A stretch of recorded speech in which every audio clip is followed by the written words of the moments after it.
Trade between Saudi Arabia and Qatar is absolutely skyrocketing. But what's really fueling this dramatic surge? Just a few years ago, these two Gulf heavyweights were barely talking, borders were shut, trade was nearly non-existent, and the outlook looked bleak. But fast forward to 2021, and everything changed. Diplomatic relations were restored, borders were flung open, and economic ties were back on track. The result? A trade boom. In just 1 year, trade value shot up by more than 60%, reaching multi-billion-pound levels.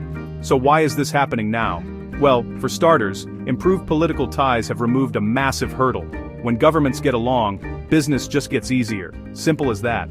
But it's not just about the handshake moments. Both Saudi Arabia and Qatar are on a mission to diversify their economies beyond oil.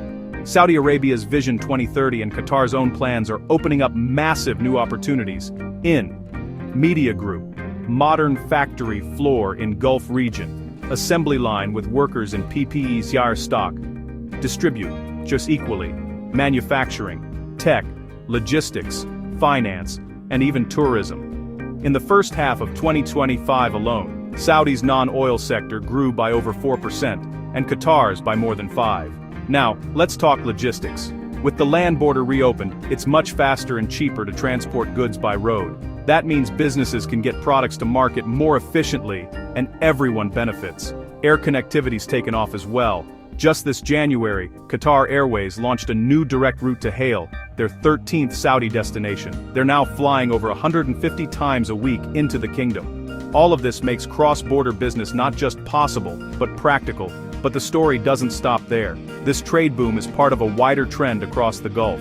The GCC countries are forging new trade deals with Media Group, diplomats signing trade agreements, business people shaking hands in London office, GCC country flags at trade summit as stock or distribute equally, the UK, India, China, and beyond.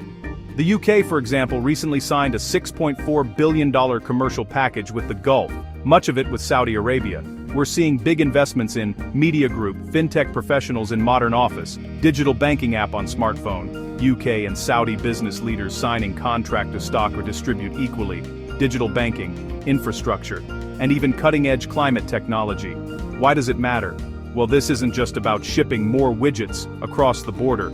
It's about building a more stable and resilient regional economy, less reliance on oil, more opportunities for innovation, and a more connected Gulf. For business professionals, it means new markets, fresh partnerships, and real potential for growth. So, if you're watching the Middle East, keep your eye on Saudi and Qatar, because this is only the beginning. Thanks for tuning in. Like and subscribe for more insights on global trade and the world economy.